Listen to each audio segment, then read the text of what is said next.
Good afternoon, North Middle School. I'm Mercedes Rutledge, 8th grader here in North, and today we have another exciting show for you guys. The first interview is me interviewing Dr. Ritchie about his career as superintendent for Henderson County Schools. Roll it. Hey, North Middle School. I'm 8th grader Mercedes Rutledge here with Dr. Ritchie, asking him some questions about his retirement. Dr. Ritchie, when did you start being the superintendent of Henderson County Schools? I came here in June of 2004. What would you say was the best improvements while you doing your time here? Well, I think we have had a lot of improvements. Just to make sure the record is straight, I'm not responsible for everything good that happens in the district. I'm just part of the team. But we've done some good things. I think probably one of the highlights of the district has been that we are all now throughout the system with Wi-Fi, and we have electronic capabilities in every school and every facility. That's a major improvement. In addition, we have kind of led the state in terms of adopting the new educational standards. I think the board's #1 goal of college and career readiness and the district's achievement last year, as measured by K-Prep and other test scores, indicate that the district is making great academic progress due to the fact that the students are achieving more, being required to do more. All in all, the overall system has been improved, understanding that we all have to be accountable and do better, and I think that message has gotten out across the district. What are you most proud of in your time of being superintendent here? I think that the one that's probably the greatest satisfaction is that we have undergone tremendous budget cuts from the state and how they fund the public schools. In terms of our money, for the last 6 years, we have not had a salary increase for our teachers and administrators. And since 2000, well, I guess I would say about 2008, we've had continuous budget cuts from the state. All that time, we have remained fiscally solvent. We have bought computers, $900,000 worth of computers and technology, $1.2 million worth of textbooks. We've added staff. We've added specialized programs. All that while the state's cutting our money. Because basically what I'm saying is that we've been very fiscally prudent, and we still probably are ranked 11th in the state now in terms of our reserves. If something happened overnight that the state lost half of their revenues, we could still have school here for a couple of years because we have the money to do it. What do you see in the future for our school, North Middle? Well, several things. North Middle may cease to exist 5 years down the road. The board is wanting to build 2 new middle schools. And what would happen is that we would buy property to build a new middle school on. When that middle school is done, then we would take the students from North Middle School, move them into the new facility, and what we call raise that facility. This site then could be used for a new elementary school. Cool.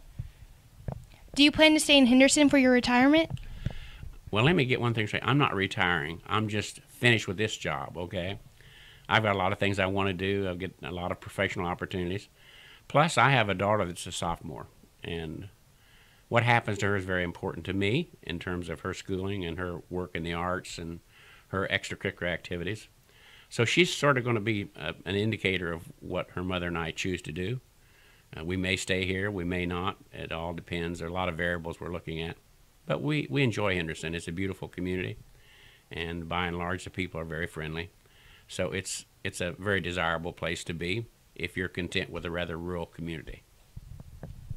Thank you for joining us today. Enjoy your retirement. Thank you very much.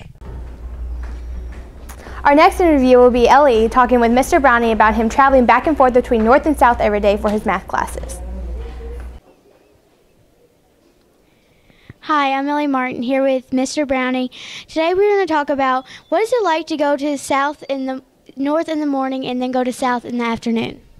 Well, there's a lot of really good things about it, and there's some not good things about it. It's nice to go outside when the weather is good, but when it's raining or it's snowing or it's really cold outside, I don't like having to travel between two places. Okay.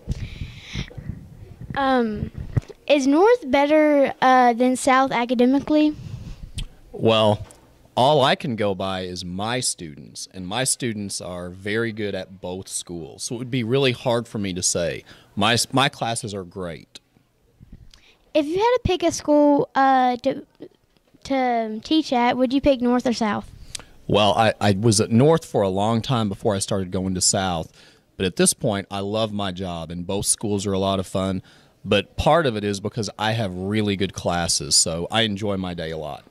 I'm Ellie Martin here with Mr. Browning, and we're out. Next, we have Taylor interviewing Lauren Cummings and Alyssa Weber about their Science Fair awards that they received at the USI Science Fair this year. Hi, I'm Taylor Sinnott, here with Lauren Cummings discussing her award from the Science Fair. My first question is, what was your project about? My project was just about how a baby chick's going to breathe through its sealed eggshell. Okay. Were you surprised when you received this award? Yeah, I was really surprised because I didn't spend too much time on it, and everybody else's looked really good. Did you have a lot of confidence in your project? I mean, yeah, I had some confidence, but there were some really good boards I was going up against. What did the judges like most about your project? I said that my board was really nice and it was neat, and they liked the way that I worded things in my paragraph, and they liked how much time I spent in it. Where did you go for the science fair? I went to USI with the school, and then after that they called me and I went to USI again to get the award. Okay. Well, thank you very much. I'm Taylor Sinnott, and we're out. Hi, I'm Taylor Sinnott here with Alyssa Weber. Today we're discussing her reward that she got at the science fair. My first question is, where did the science fair take place? It took place at USI. What kind of reward did you get, or like, what kind of placement was it? I got the U.S. Navy Award. Well, what's that? It's where a soldier from the U.S. Navy can go around and look at all the projects, and then he can decide on a couple of projects that he wants to give an award to. Were you really confident? Did you think you were going to get this reward? I felt really confident because I felt like all the information I needed was in my project, and I felt that I could win this year. What did you do to make it like so good, like to get the reward? Well, my project was about the breaking down of rocks using two types of acids, and I had to figure out which rock broke down the fastest with which type of acid. Okay. How many kids were there, you think? There were about 200 to 300 kids there participating on the science fair. And how many kids got a reward, you think? Probably about 50 to 100 kids got an award. Oh, and so you were like the 52 out of 200 kids that got the reward. Yes. That's cool. All right. Well, I'm Taylor Sinnott, and we're through. For our last interview, we have Logan talking with Mr. Gish about the girls' track team. Can you tell us more about track?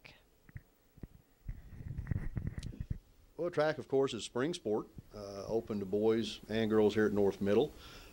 Wide variation of events. You know, we've got sprint events for your young ladies and young men who have a lot of speed. We've got distance events, you know, like the 1600, which is equivalent to a mile, 3200, which is equivalent to about 2 miles, for our kids with stamina, endurance. We've got field events, you know, several jumping events, the high jump, triple jump, long jump, and also got the pole vault this year in several meets, which is kind of a new middle school event. And then throwing events, we've got the shot put, discus. The hurdles is another especially kids can get involved in. But you know, it's tracks is kind of a neat sport. In fact, it's an individual, it's a team sport, but it also focuses on individuality and gives a wide range of kids an opportunity to compete. How many kids do you think are doing track? It's early. You know, I don't think this many will stay out, but right now we've got between boys and girls probably between 110 and 120 students out for track. A lot of sixth graders. It's new for them. Their whole experience with track up to this point has been Rotary Field Day. I had one youngster ask me if they could do the obstacle course this year in track, which they have in Rotary. We don't have in spring track. But yeah, like I said, we've got a big number out, and you know, there's the meets that we compete in. There are a few meets that have 6th, 7th, and 8th grade events. So hopefully a lot of the 6th graders will be able to compete this year. Okay, where is North Track competing this year? Well, we've got our heaviest schedule probably in the history of the school. We've historically there's been 5 track meets, which involve a quad meet, which are the 3 Henderson teams in Union County. We've got the city meet, which is kind of self-explanatory. It's the 3 Henderson schools. The Louis Barron Invitational, which actually is the same 4 teams as the quad. It's Henderson South, North, Holy Name, and Union County. Then we've got our conference meet, which is those same 4 teams and the 4 teams from Owensboro, and that's very competitive. The 3 we've picked up this year are pretty excited. We're going to Marshall County for an invitational. There should be 12, 13 teams in it. The defending state champion, Murray, will be there. Their girls team has won the state 2 years in a row. Their boys were second. Are they fast? Very competitive. Paducah's there, and in Graves County, Mayfield will also be there. 3 of the top programs in West Kentucky, along with the Henderson teams. All 3 Henderson teams are pretty strong. And then, of course, we started going to the state meet last year for the first time, and that's May 17th, and we'll be taking hopefully a pretty strong team up to state. We had a 4x400 relay team, finished as a runner-up last year. That was our strongest finish, and so kind of excited about the season. We picked up another 4-team event in Owensboro to start the season. So we're going to start March 17th and have 8 meets between then and May 17th. So it's going to be a busy schedule once we get started. What do you think track means to the kids that are doing it?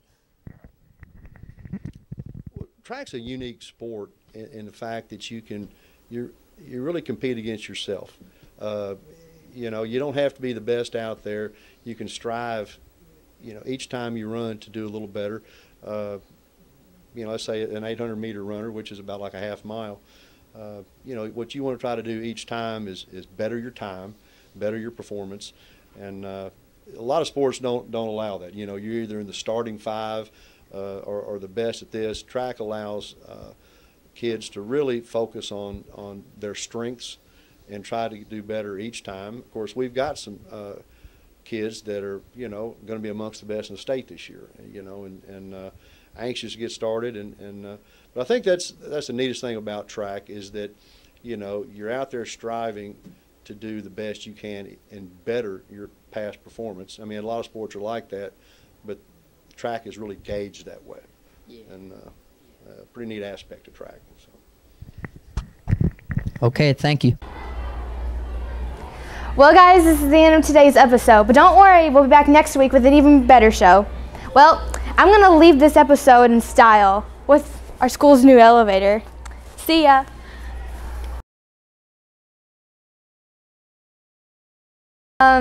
Well, this is the end of today's episode for North News, but don't worry, we'll be back next week with an even greater episode. Probably